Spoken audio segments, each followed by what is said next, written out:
Good morning mga kalapatids. Update ko lang kayo dito sa ating kalapate. Nandito sa oras na to, nandito sila sa bubong. Ayan, oh. Ayan.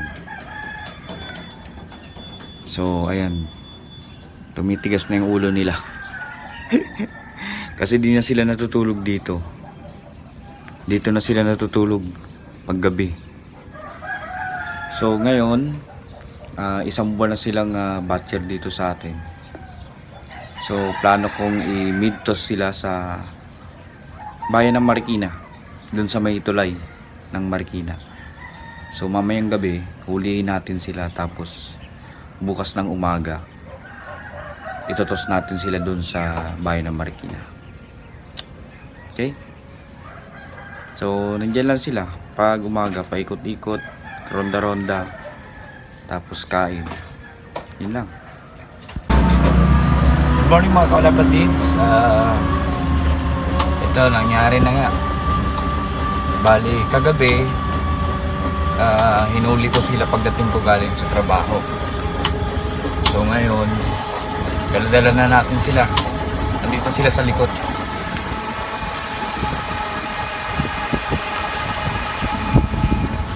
Ayan, nasa box sila kung saan sila kinulong nung bagong bili sila. So, imimitos natin sila. Di ko alam kung gaano kalayo ito, pero hindi ko binigla yung first to sa kanila dahil mahirap na baka mawala. Kahit naman hindi sila mamahaling kalapati, pero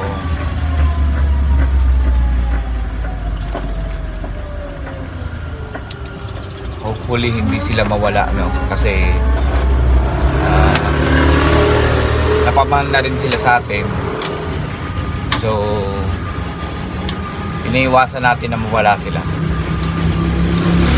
Kaya yung plano ko, dapat nasa bayan ng Marikina, dun sa tulay ng Marikina ako dapat sila itotos. Iniksiyang ko na lang. Dito na lang tayo sa may engineering. Yun lang, hindi ko lang alam kung gaano yung kalayo dito sa amin sa may Marikina Heights. Kaya let's go. Tingnan natin kung makakauwi sila. Ang oras ngayon ay 5:35. So paglabas ng araw, tsaka natin sila pakawalan. Let's go. So mga kalapatids, malapit na tayo sa ating destinasyon. Medyo mahamog pa. So hintayin lang natin yung araw na lumabas, tapos pwede na natin silang i-release. So ayan, dito na tayo. Ayan, ito yung napili kong spot. Dito to sa may engineering, sa loob pa rin ng Marikina. So ayaw kong biglain yung first toss natin sa kanila dahil baka mawala sila. Kinakabahan pa rin ako kasi ito yung unang toss ko ng kalapati since elementary. Oh, yun. So kaya hindi ko nilayuan kasi nakakakaba. Baka mawala sila eh. So ayan sila.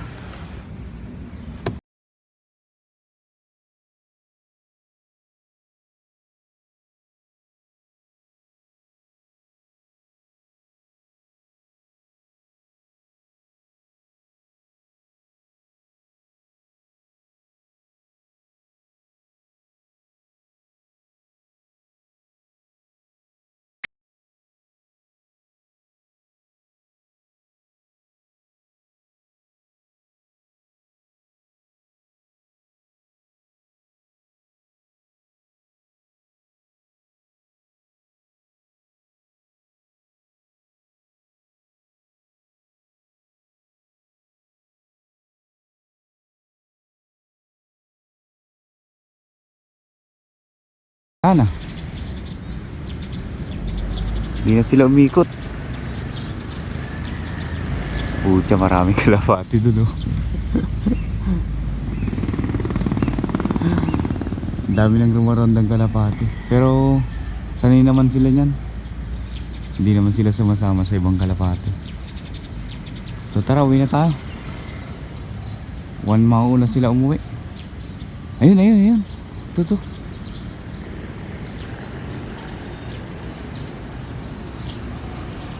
Umikot pa. Pero at least nandun sila banda sa ano, banda sa atin. Malapit lang naman to. Hindi ko lang alam kung ilang air distance to, pero sana makauwi sila kasi first toss nila eh. Tara, hindi na tayo.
Dito na tayo sa bahay. At nagkagulatan. So ayan na sila.